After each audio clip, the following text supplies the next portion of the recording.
언제인지 모르겠고. 하여튼 올해 자격증 따놓으시면 올 10월 달부터 토지 수용과 관련된 보상금이 쭉 풀리고 있거든요. 예. 그리고 내년까지도 쭉 풀리고 있기 때문에 처음에 어디에 좀 자격증 따시고 생소하다고 하면 아마 중개업소에서 소속 중개사로 좀 일하시다 보면 어떻게 하면 일하고 있는지 노하우를 좀 어느 정도 파악할 수 있을 겁니다. 아예 자신 있으시면 바로 차리는 것도 방법이시고.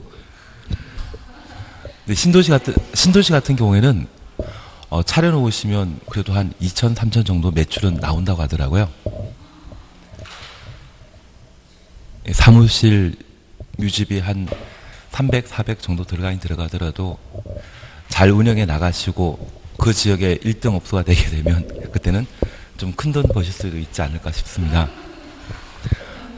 예, 자격증만 따면 되십니다. 그래서 조금만 더 분발하시면 이제 한 30일 정도 남았는데 조금만 더 분발하시면 충분히 그런 여건이 마련되지 않을까 싶습니다. 예, 이번 시간은 41번부터 해나가도록 하겠습니다. 틀린 거 찾도록 되어 있습니다. 1번 국가계획입니다.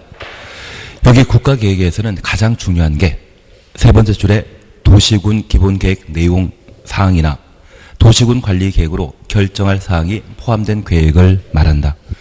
그래서 이 국가계획은 단순히 장기 발전 방향을 제시하는 행정계획이 아니라 도시군 관리계획 같은 개발, 정비, 보전, 집행계획의 성격을 동시에 내포하고 있습니다.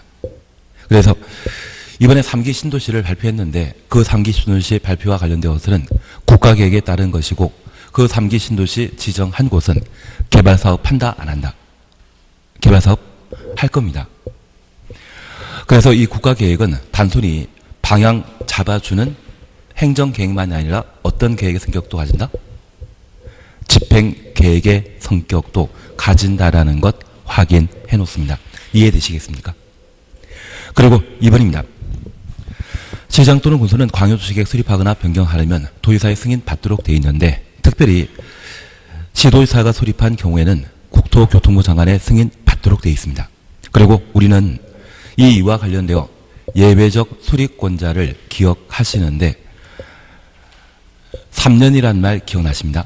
3년에 승인 청하지 않는다면 국토가 광역도시계획 수립에 참여할 수 있다는 것 기억하시고 요청하면 공동 수립하게 됩니다. 반면 국가계획과 관련되어서는 국토교통부 장관만. 그리고 이 말 기억나십니까? 시장 군수가 협의 거쳐 요청하면 도지사 단독으로 광역도시계획을 수립할 수 있다. 그 말까지 기억하시면 충분하십니다. 3번 절차에 관한 사항으로 그냥 지나 상관없을 겁니다. 그리고 4번입니다. 특별시장, 광역시장, 도시군 기본계획 수립하거나 변경하려면 국토교통부 장관에게 승인 받아야 된다. 국토교통부 장관과 협의는 거치지만 특광이 도시군 기본계획 수립한 때는 직접 확정 수립하는 것이지 장관 승인 받을 필요 없습니다. 반면 시장 군수가 수립한 도시군 기본계획은 도지사 승인 받도록 되어 있지만 특광이 수립한 도시군 기본계획은 장관 승인 받을 필요 없다. 그리고 이 도시군 기본계획과 관련되어 또 하나 기억할 게 있습니다. 이 도시군 기본계획은 생략할 수 있죠. 광역도시계획과 도시군 관리계획은 절대 생략할 수 없지만 도시군 기본계획은 생략 가능합니다. 그래서 수도권에 속하지 아니하고 광역시와 경계에 같이 하지 아니하는 인구 10만 이하의 시군의 경우에는 도시군 기본계획 수립을 생략할 수 있다. 그리고 마지막으로 기억할 게 있습니다. 도시군 기본계획은 딱 세 가지입니다.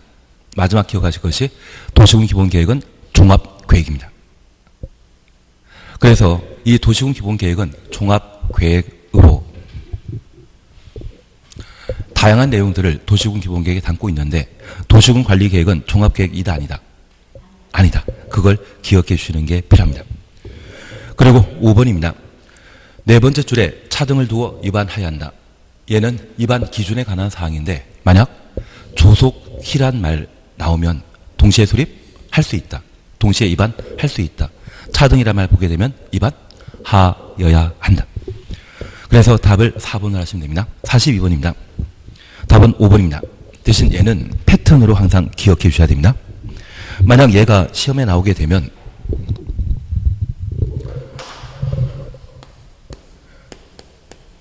기반 시설의 설치, 정비, 개량하려면 도시군 관리 계획으로 결정하여야 한다. 이 말 나오면 옳은 지문입니다.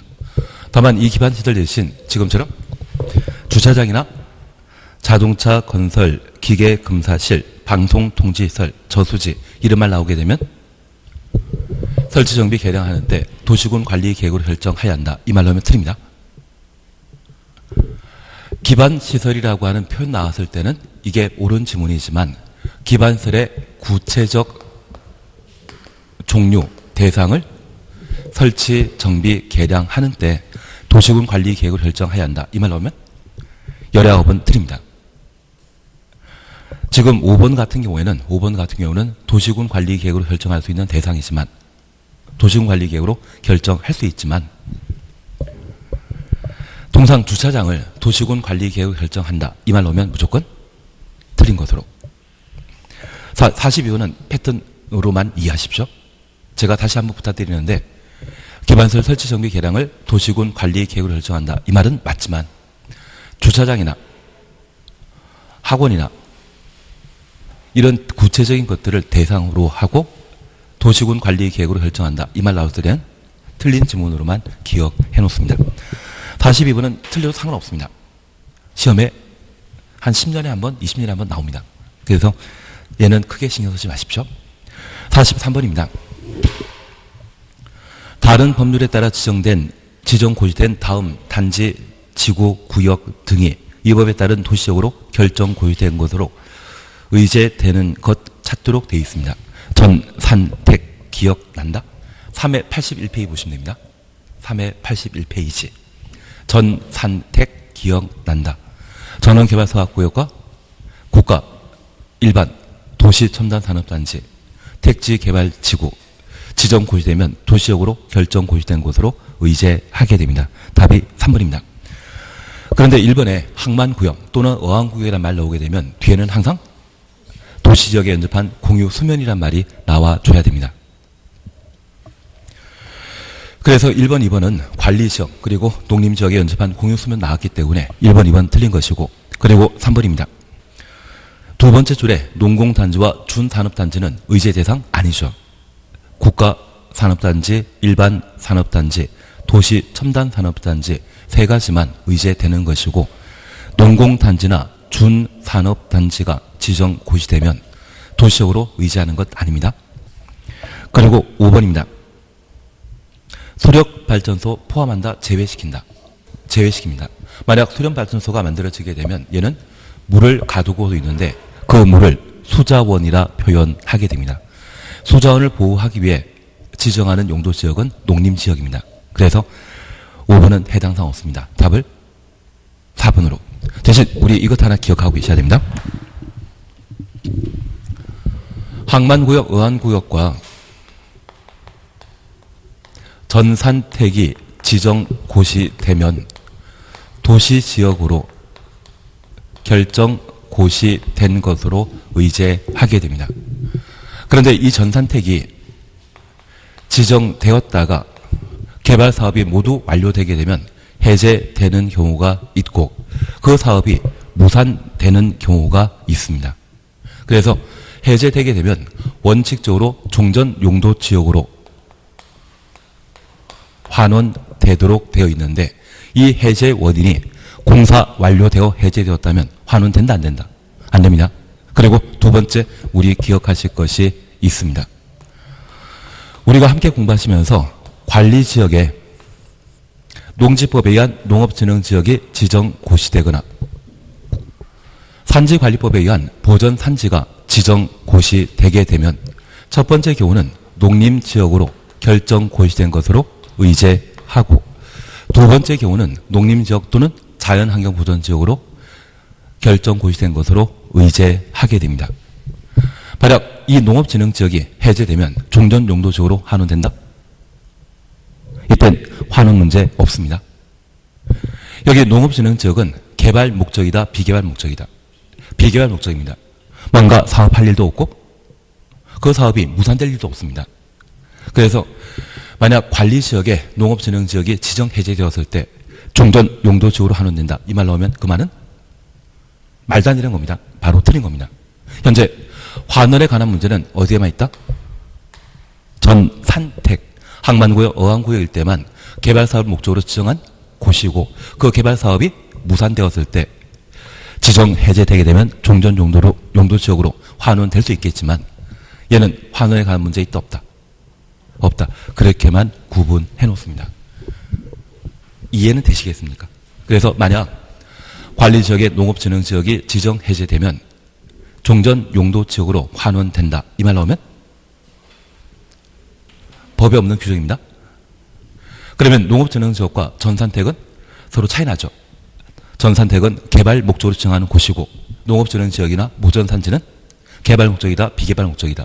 비개발 목적이기 때문에 비개발 사업을 위한 농업진흥지역 보전산지가 해제되었을 때 종전 용도지역으로 환원되는 것은 없다. 그렇게만 구분해 놓습니다. 그리고 44번 보셔야 되는데 제가 8월 달에 개정된 이야기 드리면 안 되죠. 알겠습니다. 다음에 자료 한번 만들고 다시 말씀드리도록 하겠습니다. 지금 8월 말에 법이 또 개정된 게 좀 있거든요. 얘는 아마 시험에 나올 수 있는 가능성이 좀 높습니다. 대신 다음에 제가 다른 자료 한번 만들어서 보여드리는 쪽으로 하도록 하겠습니다. 다만 43번에 대해서는 올해 꼭 반드시 정리해 놓으셔야 됩니다. 시험에 나오기 때문에 얘는 반드시 해주셔야 됩니다. 그리고 44번입니다. 법령 실효 및 해제에 관한 규정으로 틀린 거 찾도록 되어 있습니다. 1번 국토계획법에서는 실효, 해제 몇 개 있다? 5개. 5개 있습니다. 첫 번째 우리 기억하시는 게 도시군 계획설 사업이 결정 고의되고 20년 동안 사업하지 않는다면 20년 되는 다음날 효력 상실하며 시가조정구역의 경우는 유보기간 만료일 다음날 해제된 것을 보며 지구 단위 계획 구역이 지정되면 3년 내 지구 단위 계획 결정해야 되는데 안 하면 3년 되는 다음날 조민 입안 제한한 지구 단위 계획이 결정되었을 때는 5년 내 공사 착수해야 되는데 안 하면 5년 되는 다음날 기반설 부담 구역이 지정되면 1년 내 기반설 설치 계획이 수립돼야 되는데 수립 안 하면 1년 되는 다음날. 답은 1번이죠. 그래서 기반설 부담 구역 지정 고시되면 1년 이내 기반설 설치 계획 수립 고시하여야 하고 그러하지 않으면 1년 되는 날 기반설 부담 구역 해제된 것으로 본다. 뭐가 빠져 있습니다. 다음 날. 그래서 답을 1번으로 해놓습니다. 특히 2번과 관련되어서는 시가조정구역 지정권자는 시도지사만 지정합니다. 대도시장은 지정한다 안 한다? 안 합니다. 국가계획과 연계된 시가조정구역은 국토교통부 장관만 지정한다라는 것 기억해 놓으시고 그 유보기간은 5년 이상 20년 범위 내 도시군 관리계획으로 결정하게 되는데 그 유보기간이 5년에서 20년 사이에 결정되는 사안이기 때문에 몇 년이라는 게 나올 수 없습니다. 그래서 유보기간 만료일 다음날 끝나는 날 다음날 해제된 것으로 본다. 효력 상실한다. 그렇게 구분해 놓습니다. 그리고 4번, 5번은 지구 단위 계획과 관련된 사항으로 충분히 우리가 확인할 수 있을 겁니다. 45번입니다. 도시군 관리계획 결정으로 용도 지구를 다시 세분하여 지정하는 것에 관한 설명으로 틀린 것 찾도록 되어 있습니다. 올해 나옵니다. 경관지구 보게 되면 특자시죠. 특화 경관지구, 자연 경관지구, 시가지 경관지구로 구분한다. 예, 자주 나오는 패턴이기 때문에 눈에 익혀주셔야 됩니다. 그리고 2번입니다. 보호지구는 역중생이죠. 역사문화환경 보호지구와 중요시설물 보호지구. 생태계 보호지구인데 중요시설물 보호지구는 5글자이기 때문에 5개를 대상으로 중요시설물 보호지구를 지정할 수 있습니다. 그래서 우리가 함께 공부하시면서 공군, 공항, 교 이렇게 공부한 적이 있습니다. 그래서 5개 중요시설물에는 학교시설 포함된다, 빠진다, 빠진다. 그리고 공공시설은 포함된다, 빠진다.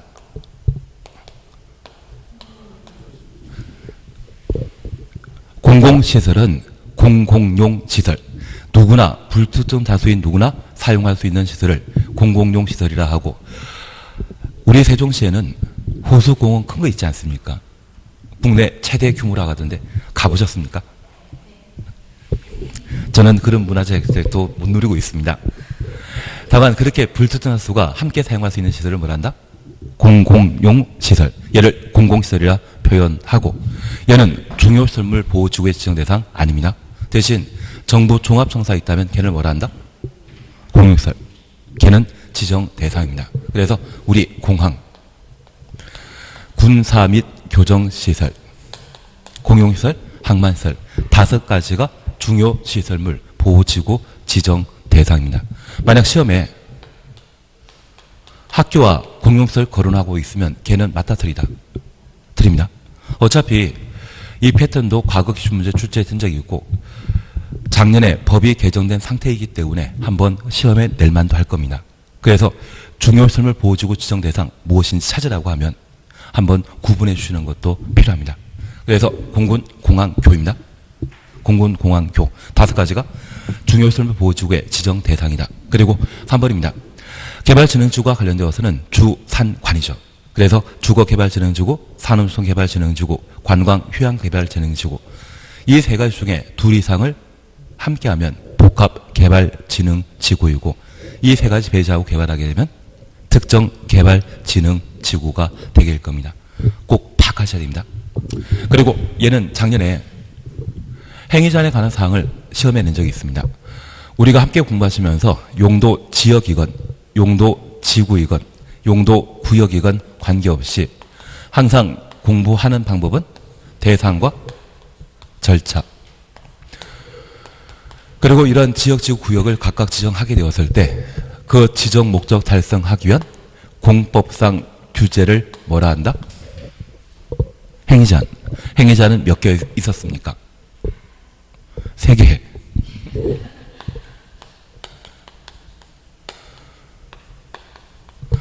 건축물의 용도 제한을 건축 제한이라 표현하고 건폐율, 용적률 이걸 결정하는 것을 행위 제한이라 각각 표현하게 됩니다. 그리고 나는 건축 제한과 관련되어 6개 잘 기억하고 있다? 기억하시는 거죠? 단독택 건축할 수 없는 곳, 아파트 건축할 수 없는 곳은 작년에 시험에 나왔기 때문에 필요 없고, 제1종 근린생활시설은 모든 용도 지역이 건축할 수 있고 2종 근린생활시설 건축할 수 없는 곳 조례 빼버리면 전용 주거지역과 일반 주거지역, 보존녹지지역과 자연환경 보존지역에는 2종 근린생활시설 건축할 수 없다. 유락시설은 어디에만 건축할 수 있다? 상업지역. 그건 잘 아시는데요.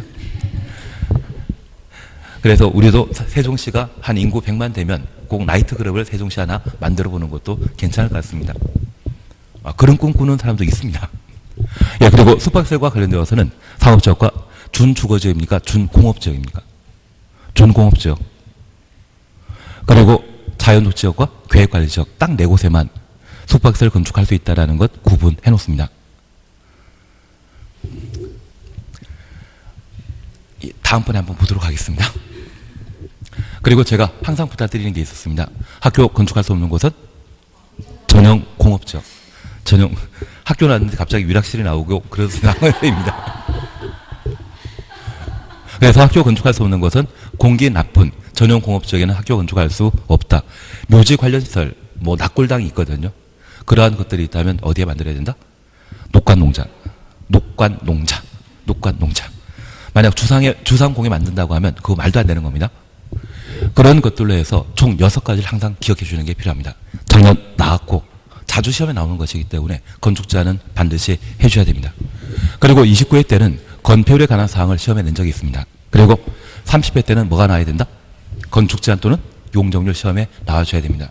그래서 나는 1, 3, 5회 5, 3, 1, 9 잘한다? 예, 그러시면 됩니다.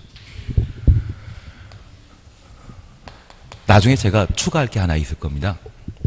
나중에 추가할 건데 미리 하나 이야기 드리면, 지금까지 한 번도 시험에 안 나온 게 있습니다. 용도지역과 관계없이 비도시적, 바로 관농자입니다. 이 관농자에 농공단지가 지정되면 그때 적용되는 용적률은 150%입니다. 그리고 비도시역에 개발진흥지구가 지정되게 되면 적용되는 용적률은 100%입니다. 그리고 자연공원이 있습니다. 자연공원이 지정되게 되면 이때는 용적률 100%이고 수산자원보호구역이 있습니다. 이곳 지정되게 되면 이곳에 적용되는 용적률은 80%인데 작년에 건폐율 용도지역과 관계없이 이런 거 가지고 시험에 낸 적이 있거든요. 용도지역과 관계없이 뭐 농공단지의 용적률 얼마인가, 개발진흥지구의 용적률 얼마인가, 이렇게 터무니없는 것을 시험에 냈던 적이 있습니다. 예, 그게 난생 처음 시험 나왔듯이 작년 출제위원이 올해 내년까지 시험 내시거든요. 건폐율과 관련되어 용도지역과 관계없이 터무니없는 문제를 냈기 때문에 그분들이 또 터무니없는 용적률에 관한 문제를 낼 수도 있을 겁니다. 그래서 얘는 제가 방금 말씀드렸던 1, 3, 5, 5, 3, 1, 9 다 끝나쳤다 해가지고 이야기 드리는 겁니다. 이건 다 하셨다고 하지 않았습니까? 이건 다 하셨다고 하시길래 이제 용적률 150과 용적률 100과 용적률 80 있는 게 뭔지. 여기 수산자원보호구역이라고 하면 통영 앞바다가 굴양시장으로 대표적인 수산자원보호구역이거든요. 그러면 굴을 양식하고 수확하게 되면 통조림 만들어야 되지 않겠습니까? 그 통조림 공장 만들 수 있도록 수산자원보호구역에는 적용된 용적률이 얼마이다? 80%. 그리고 도시지역이 아닌 개발진흥지구, 자연공원의 경우는 적용되는 용적률이 각각 100. 농공단지는 공장 조그맣게라도 만들어야 되죠. 그래서 적용되는 용적률이 얼마이다? 150. 한번 지금 익혀만 주십니다. 나중에 문제로 다시 한번 풀게 되면 충분히 얘를 극복하지 않을까 싶습니다. 건폐율은 작년 시험에 나왔기 때문에 우리가 안 넣을 겁니다. 대신 뒤통수 친다는 개념으로 한 번 더 내시면 할 말 없지만 기본적으로 작년 나왔다면 얘 한 20년에 한 번 나오거든요. 작년에 한 번 나왔으면 앞으로 20년 뒤에 시험에 나올 겁니다. 신경 쓰지 마시고 기본적인 이런 부분만 한번 확인해 놓습니다. 너무 부담 드린 거죠. 저도 알고 있습니다. 그래서 우리 항상 기억하실 것이 지역이건 지구건 학습 방법은 대상과 절차, 그리고 그 행위 제한은 몇 개이다? 3개. 건축 제한과 건폐율 제한과 용적률 제한. 항상 이 부분이 시험에 매년 나옵니다. 이 셋 중에 매년 나온다는 제가 이야기는 말씀 못 드리지만 이 3개 중에 하나는 무조건 나온다. 그게 매년 출제되는 것이기 때문에 행위 제한에 대해서는 우리가 어느 정도 준비를 해놔야 될 것 같습니다. 그리고 이제 제가 하나 더 이야기 드릴 게 있습니다. 용도지구가 지정되게 되면 건폐율과 용적률은 용도지역 지정된 상태에서 2차적으로 지정하는 것이 용도지구이거든요. 그래서 용도지구 지정되게 되면 건폐율 용적률은 용도지역의 건폐율 용적률 그대로 따라갑니다. 뭐만? 건축제한만 용도지구가 지정되었을 때 규제를 강화하거나 완화하기 위해 건축제한을 용도지구마다 따로 적용하게 됩니다. 통상 용도지구가 지정되게 되면 도시군 계획 조례로 건축제한을 행위제한을 가도록 되어 있습니다. 그래서 용도지구가 지정되게 되면 조례는 중앙에서 만든 법입니까? 지방에서 만든 법입니까? 지방에서 만든 법으로 행위제한 가한다라는 것 기억하시고 저 용도지구 중에 딱 4가지에 대해서는 조례가 아닌 다른 방법으로 행위제한을 가합니다. 그 첫 번째가 고도지구라는 게 있습니다. 이 고도지구가 지정되게 되면 어디에서? 도시군 관리 계획으로 정하는 높이를 초과하는 건물 건축할 수 없다. 그래서 우리 다시 하나 이해하실 것이 있습니다. 저 용도지구 중에 행위제한을 도시군 관리 계획으로 결정하는 것 찾으라고 하면 무엇만? 고도지구입니다. 그래서 도시군 관리 계획으로 행위제한 가는 지역지구 구역 찾으라고 하면 고도지구 찾아주셔야 됩니다. 그리고 두 번째입니다. 나는 자연취락지구와 집단취락지구를 잘 알고 있다. 그래서 이 자연취락지구의 경우는 국토법령에 따른 행위제한 가하고 집단취락지구의 경우에는 계특법령에 따르도록 되어 있습니다. 다만 이 자연취락지구와 관련되어서는 녹지지역, 관리지역, 농림지역, 자연환경보전지역에 지정하는 용도지구이기 때문에 4층 이하의 건물만 건축할 수 있지 5층짜리 건물 건축한다. 이 말 나오면 무조건 틀린 것으로 잡아내셔야 됩니다. 그리고 우리 방금 보셨던 개발진흥지구 함께 보셨습니다. 이 개발진흥지구는 주산관이죠. 그러한 개발진흥지구가 지정되게 되면 이 개발진흥지구에는 지구 단위 계획이나 개발계획에 따른 행위 제한을 받도록 되어 있습니다. 그래서 주거개발진흥지구라면 주택 만들 수 있는 장소이기 때문에 아파트 만들 수 있는 장소이기 때문에 지구 단위 계획 또는 아파트 만들기 위한 개발계획에 행위 제한 받도록 되어 있습니다. 그리고 이 계획과 전혀 관계없이 계획 수립하지 않는 곳이 있습니다. 만약 계획 수립하지 않는다고 하면 개발진흥지구를 하지라도 계획 수립하지 않는다고 하면 행위 제한 없거든요. 다만 이 개발진흥지구는 1차 토지이용 규제이다. 2차 규제이다. 2차 규제이기 때문에 이미 해당 지역은 용도지역이 지정된 상태일 겁니다. 그래서 용도지역이 정하고 있는 행위 제한만 가하는 게 특징입니다. 반면 개발계획 수립하는 경우라면 개발계획에 따르는 것이 원칙이고 개발계획 수립하고자 하면 시간이 많이 걸립니다. 그래서 개발계획 수립 전이라고 하면 어디에 따른다? 조례. 얘가 29회 때 작년에 시험에 냈거든요. 작년에 한번 절반을 시험에 냈기 때문에 그 나머지를 또 한번 낼 수 있을 겁니다. 그래서 개발진흥지구와 관련되어서는 개발계획 수립하는 때, 지구단위 계획 수립하는 때는 지구단위 계획, 개발계획에 따른 행위 제한 가도록 되어 있고 계획 수립하기 전에는 조례. 계획을 아예 수립하지 않다면 용도지역에 행위 제한을 그대로 가한다. 그렇게만 봐뒀습니다.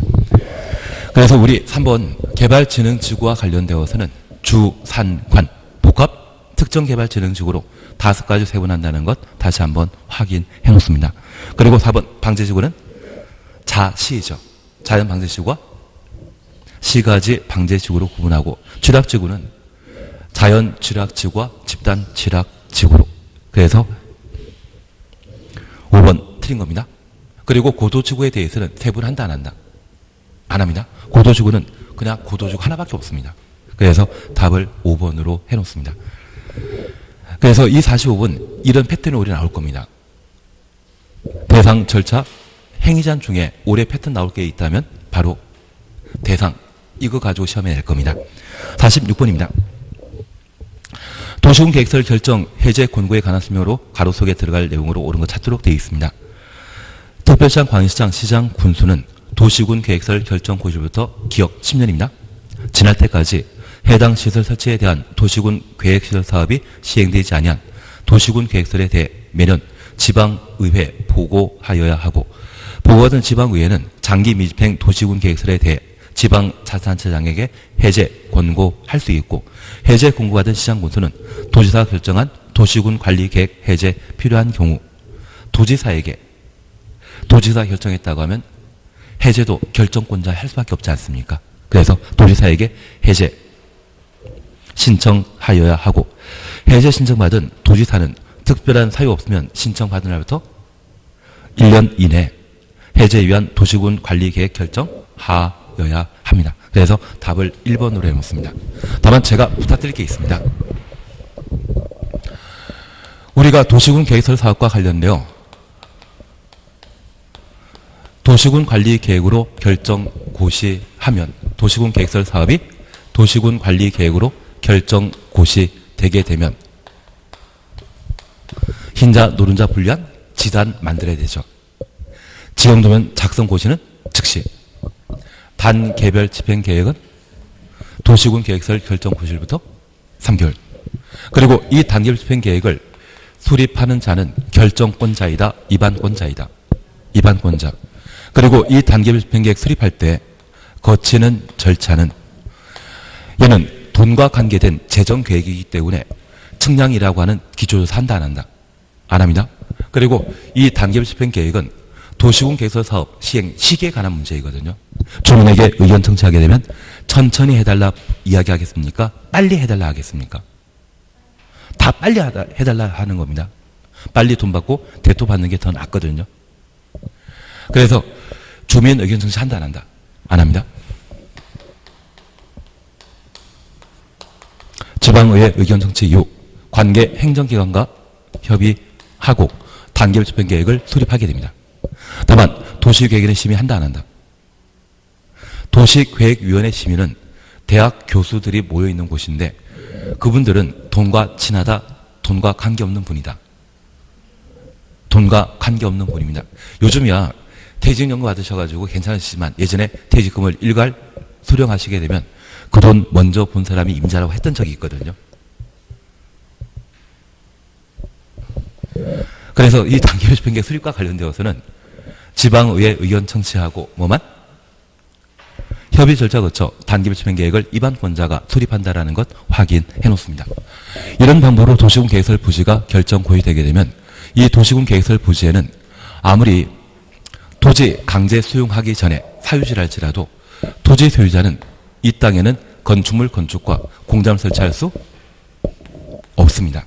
그리고 2년, 10년, 20년 동안 사업 시행하지 않았을 때 특별히 20년 되는 다음날 효력 상실한다는 거 기억하시고 이 10년 경과 시에는 4가지가 등장하게 됩니다. 첫 번째, 매수 청구.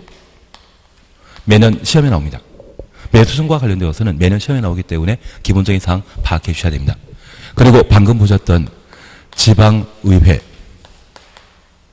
해제 권고 23회 때와 24회 때 시험에 출제되었습니다. 그러면 30회 때는 나온다 안 나온다? 30회 때는 안 나온다. 그리고 10년간 사업 시행하지 않은 장기 미집행 도시군 계획설 부지에 대해서는 그 토지 소유자가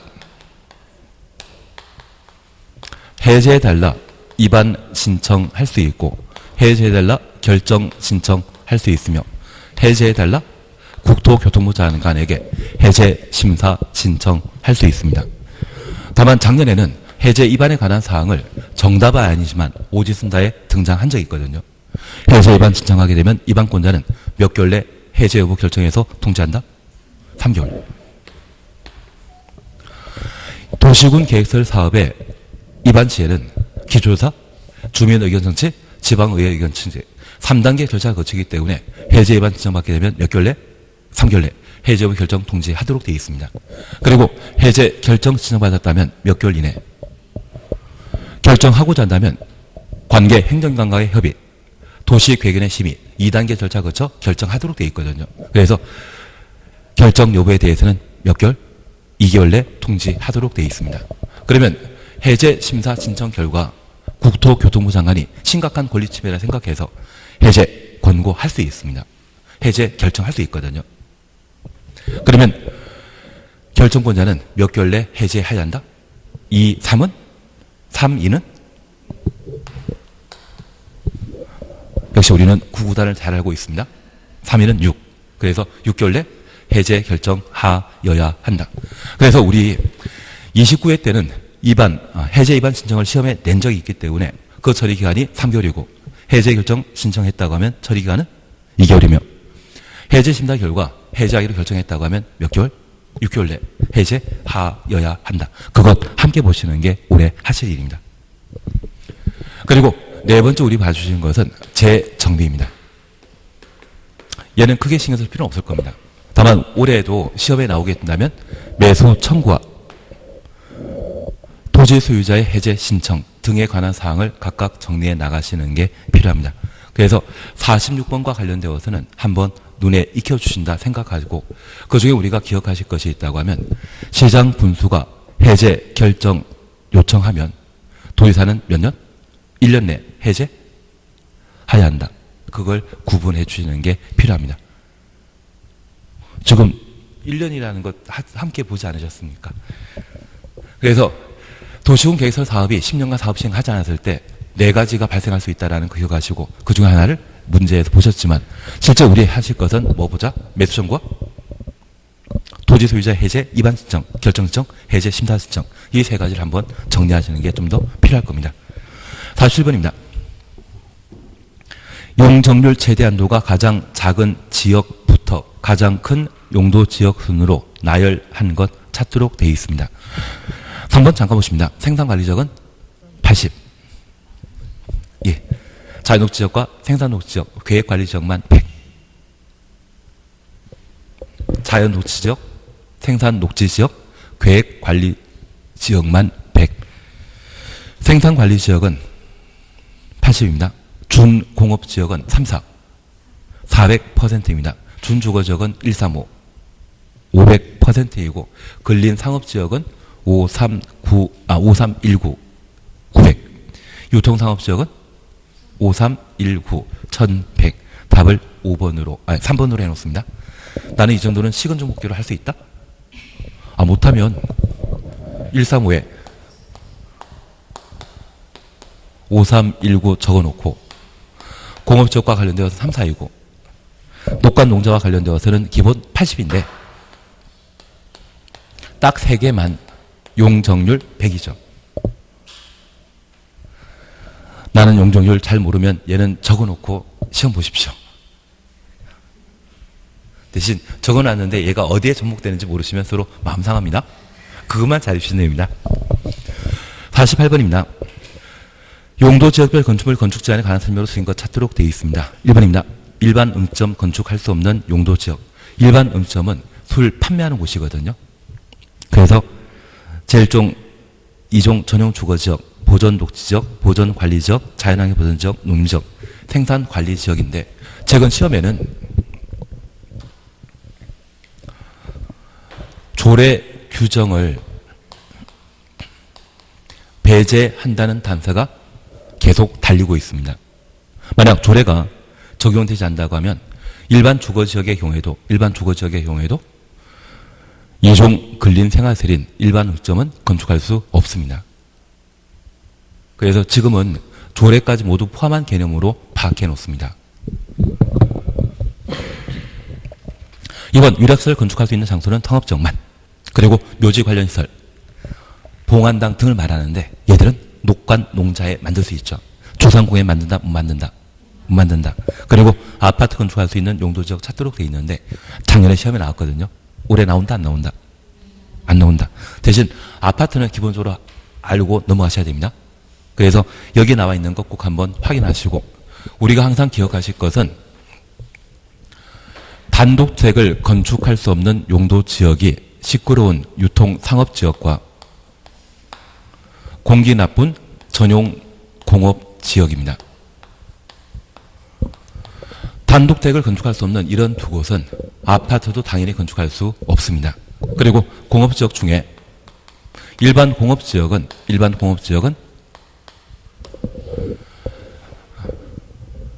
대형 공장 위치하는 곳이거든요. 그래서 규모 큰 아파트는 일반 공업지역에는 건축한다, 못한다? 못한다. 그렇게 해줘야 됩니다. 그리고 녹관 농자의 경우는 4층 이하만 건축할 수 있기 때문에 아파트 건축할 수 없다는 거 기억해 주시고, 제1종 전용 주거지역과 제1종 일반 주거지역의 경우에는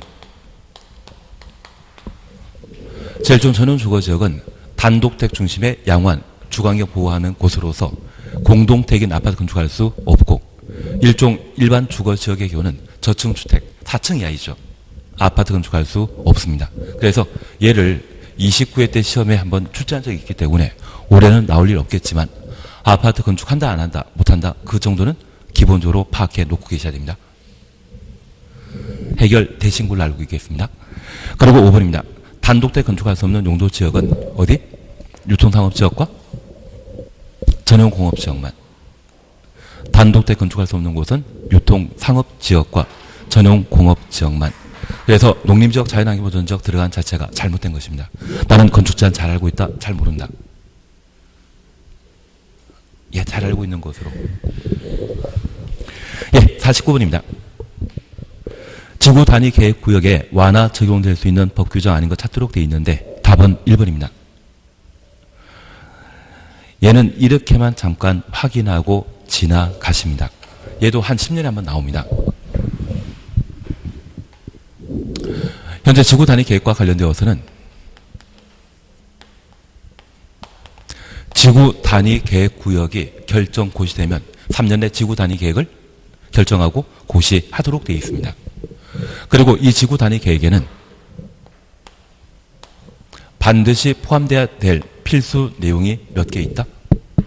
5개. 그래서 기반설의 배치 규모, 건축 제한, 건폐율 용적률, 높이의 최고한도, 최저한도 5가지가 지구 단위 계획의 필수사항인데 기반설 배치 규모란 말 기억나신다고 하면 그게 환경, 경관 관리 계획은 임의적 내용이지 필수 내용이 못 된다라는 것만 기억해 놓습니다.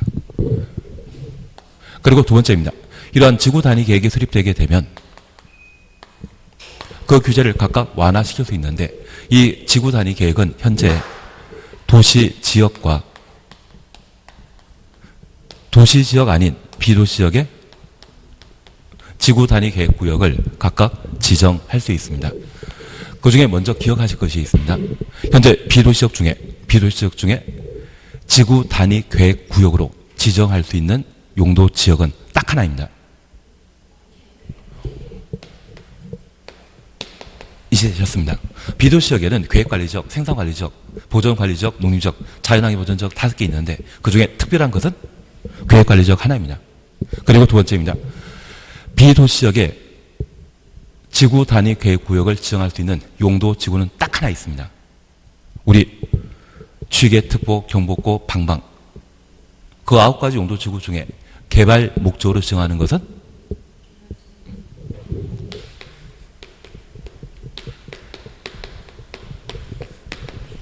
개발 전용 지구가 비도시 지역에 지정되어 있다면 그것을 지구 단위 계획 구역으로 지정할 수 있습니다. 그리고 우리 기지산대라는 말 기억나십니까? 기지산대. 그래서 폐지되는 용도 지구의 행위 제한을 대체하기 위한 경우라고 하면 비도시역이라 할지라도 지구 단위 계획구역 지정할 수 있습니다. 다만 이 세 번째 경우는 개발 목적이 아니기 때문에 큰 재산 가치는 없습니다. 다만 이 두 가지는 비도시역이라 할지라도 갑자기 아파트를 건축할 수 있는 가치가 발생하는 참 특별한 것입니다. 그래서 시험에 나오게 되면 비도시역 중에 지구 단위 계획구역 지정할 수 있는 용도 지역은 딱 하나입니다. 어디만? 계획관리 지역만. 비도시역 중에 지정된 용도 지구 중에 지구 단위 계획구역 지정할 수 있는 용도 지구는 개발진흥 지구만. 그러면 이 도시역에는 지구 단위 계획구역이 지정되었을 때 한옥마을 차업로그리 만들게 되면 주차장 설치 기준을 100% 완화할 수 있습니다. 아예 주차장 만들 필요 없다는 이야기입니다. 그리고 두 번째, 저 도시지역의 지구 단위 계획구역 지정되게 되면 건물 높이를 120%까지 완화시킬 수 있습니다. 그리고 저 도시지역의 지구 단위 계획구역이 지정되게 되면 건폐율과 용적률을 각각 얼마씩? 150, 200%까지 완화할 수 있습니다. 그런데 비도시역이 지구 단위 계획구역이 지정되게 되면 주차장 높이 제한 완화 없습니다. 오직 뭐만? 건폐율 150, 용적률은 100. 그러면 이제 제가 이 말씀 하나 드린 거 기억나시겠습니까? 첫 번째, 계획관리지역에 적용되는 용적률은 원래 얼마이다? 100%. 계획관리지역은 100. 그것이 지구 단위 계획구역에 지정되게 되면 그 용적률을 2배까지 완화시켜준다는 이야기죠. 그래서 지구 단위 계획구역에 지정된 계획관리지역의 용적률은 200% 됩니다. 그리고 비도시지역에 개발진흥지구가 지정되었다면 이곳에 적용되는 용적률은 몇 %이다? 앞서 비도시지역의 농공단지는 150, 자연공원 100, 수산자원보호구역 80, 150, 180 중에 비도시지역의 개발진흥지구의 용적률 얼마? 100. 비도시지역의 농공단지는 150이고 자연공원은 100%이고 수산자원보호구역은 80. 얘는 100입니다. 그래서 이곳에 지구 단위 계획 구역이 지정되고 지구 단위 계획에 따라 적용되는 용적률은 최대 몇 퍼센트? 200%까지 완화시켜주게 됩니다. 저 200% 완화되게 되면 15층에서 25층짜리 아파트가 만들어질 수 있습니다.